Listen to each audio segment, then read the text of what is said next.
சுச்சக்கர வரதாச்சாரியம் சுத்த சத்வ குருத்தமம் ஸ்ரீநிதி ராகவம் வந்தே ஹி அபார கருணாகரம் கவிதாஜித கல்லோலி கன்யகா காந்தவக்ஷசே கருணாதி குணாட்யாய கமலாநிதகே நமஹா.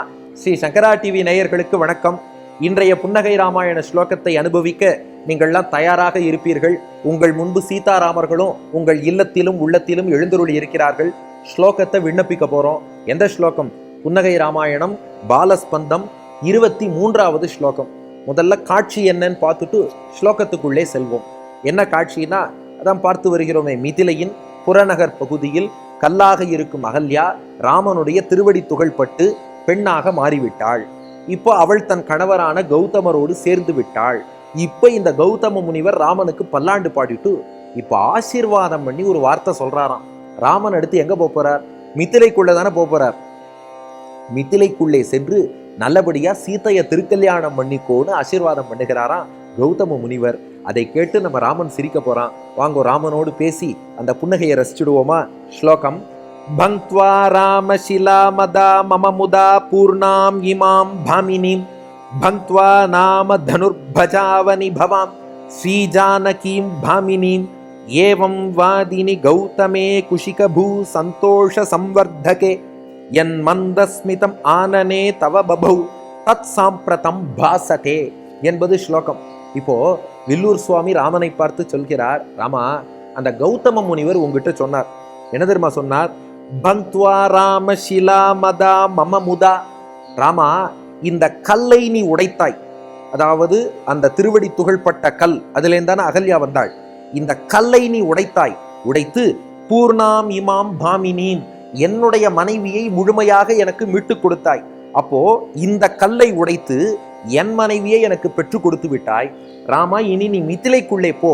உள்ள போய் என்ன பண்ணணும்னா, பந்த்வா நாம தனுர்பஜாவனி பவாம் ஸ்ரீஜானகீம் பாமினீம். மிதிலைக்கு போ. அங்க ஒரு வில்லு இருக்கும். அந்த வில்லை உடைத்து ஜானகி என்னும் சீதையான உன் மனைவியை நீ பெற்றுக்கொள்னாராம். அப்ப இதை எப்படி ரசிக்கணும்னா, கல்லை உடைச்சு என் மனைவியை எனக்கு கொடுத்துட்ட, வில்ல உடைச்சு ஓ மனைவியை நீ பெற்றுக்கோன்னாராம். ஆக மொத்தம் எதையா ஒண்ணு உடைச்சுடு. இங்க நீ கல்ல உடைச்ச, என் மனைவி கிடைச்சுட்டா. மிதிலைக்குள்ள போ, வில்ல உடைச்சா உன் மனைவியான சீதை உனக்கு கிடைப்பாள். அவளை மணந்து கொண்டு நீ க்ஷேமமாக இருக்கணும்னு சொன்னாராம். உங்களுக்கு இந்த இடத்தில் ஒரு சந்தேகம் வரலாம். அகல்யா கல்லாக இருந்தாள்னு தான் நாம கடந்த சில ஸ்லோகங்களா சொல்லிட்டு வரோம். வால்மீகி ராமாயணத்தில் அப்படி இல்லையேன்னா, இந்த மந்தஸ்மித ராமாயணத்தை பொறுத்தவரை பாத்ம புராணம், அதுபோல கம்பராமாயணம், இதில் உள்ள கருத்துகளையும் வில்லூர் சுவாமி இதுல வச்சிருக்கார். பாத்ம புராணத்திலும் கம்பராமாயணத்திலும் அகல்யா கல்லாக போனாள்னு இருக்கு. வால்மீகி ராமாயணத்தில் உருத்தெரியாமல் இருந்தாள் என்றுதான் சொல்லப்பட்டுள்ளது.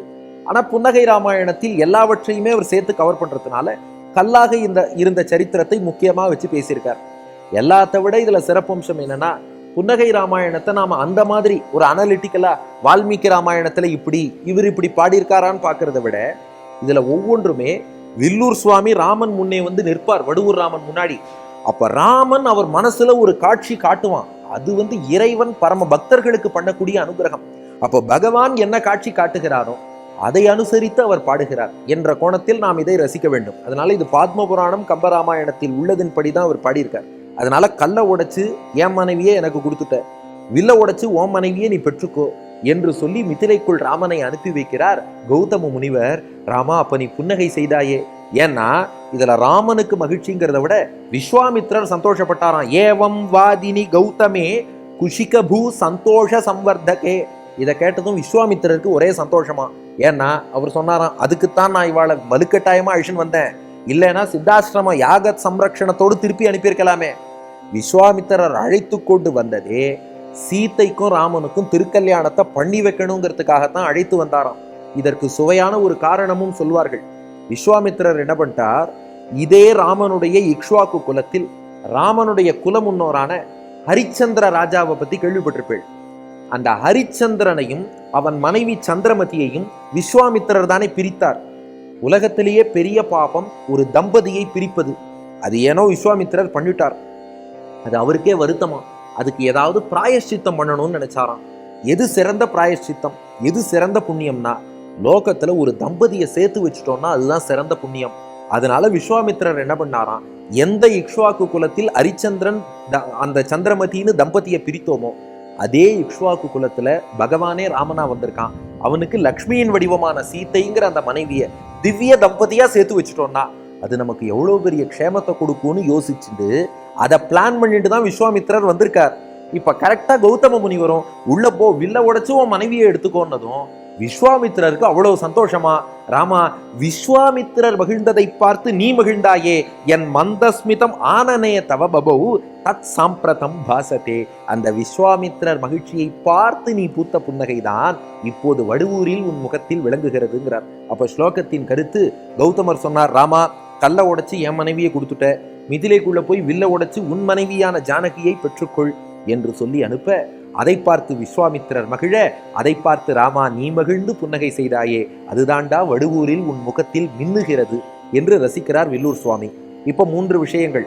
இப்போ புன்னகைக்கான காரணம் என்னன்னா, சீதா கல்யாணம் நடக்க போறதுன்னு விஸ்வாமித்திரர் மகிழ்ந்தார், அதை பார்த்து ராமன் மகிழ்ந்தான், அதுதான் புன்னகைக்கு காரணம். 2, இந்த புன்னகை தெரிவிக்கக்கூடிய செய்தி என்னன்னா, நாம் எப்போதுமே பிறரை வாழ்வித்து விட்டு அதுக்கப்புறம் நாம வாழணுமா. அதாவது நான் வாழ்ந்தா போறோம், எனக்கு நல்லது நடந்தா போறோம்னு நினைக்க கூடாதான். முதல்ல இன்னொருத்தருக்கு 4 நல்லது பண்ணிட்டு அதுக்கப்புறம் நம் நன்மை என்னன்னு பார்க்கணுமா. அதைத்தான் ராமன் பண்ணான். தாம் போய் ஒரு பெண்ணை மணந்து கொள்வதற்கு முன் இன்னொரு பெண்ணுக்கு வாழ்வு, அந்த அகல்யா என்ற பெண்ணுக்கு ஒரு வாழ்வை அளித்தான், தன் கணவனோடு சேர்ந்து வாழும் பாக்கியத்தை கொடுத்தான். அவளை வாழ்வித்து விட்டு அதுக்கப்புறம் தன் வாழ்வை தேடி செல்கிறான் ராமன். அப்போ பிறரை வாழ்வித்து மகிழ்விப்பதில் தான் நமக்கு நல்ல வாழ்வு மகிழ்ச்சி இருக்கிறதுங்கிறத இந்த புன்னகை வாயிலாக தெரிவிக்கிறான். அடுத்து 3வது என்ன பலன், இந்த புன்னகையை அனுபவிப்பதால், இதை அனுபவித்து ராமனை வணங்குவதால் என்ன பலன்? வாங்க ஸ்லோகத்தை சேவிப்போம். பங்க்த்வா ராமசிலா மதா மமமுதா பூர்ணாம் இமாம் பாமினிம் பங்க்த்வா நாம தனுர்பஜாவனி பவாம் ஸ்ரீஜானகீம் பாமினிம் ஏவம் வாதினி கௌதமே குஷிகபூ சந்தோஷ சம்வர்தகே என் மந்தஸ்மிதம் ஆனனே தவ பபௌ தத் சாம்பிரதம் பாசதே என்ற ஸ்லோகத்தை சொல்லி சீதாராமர்களை வழிபட்டு அந்த புன்னகை பூத்த முகம் படைத்த ராமனிடம் பிரார்த்தித்தால் விரைவில் கல்யாணம் நடக்கும். நிறைய பேர் எதிர்பார்க்கிறோம் அல்லவா, இல்லத்துல அடுத்தடுத்து கல்யாணம் வரணும். அது உங்கள் பிள்ளைக்கோ பேரம்பேத்திக்கோ கொள்ளு பேரன் கொள்ளு பேத்திக்கோ யாருக்கோ அடுத்தடுத்து கல்யாணம், வீட்டுல நல்ல விசேஷம், இதெல்லாம் நடக்கணும்னு பிரார்த்திக்கிறோம் அல்லவா. சீதா கல்யாணத்துக்கே வித்திட்ட ஸ்லோகம். அதனால இதை சொல்லி புன்னகை ராமனை வழிபட்டால் விரைவில் உங்கள் ஒத்தொத்தர் இல்லத்திலும் ஒரு நல்ல திருமணம் அல்லது சுப நிகழ்ச்சி சீக்கிரமாகவே ஏற்படும். நன்றி, வணக்கம்.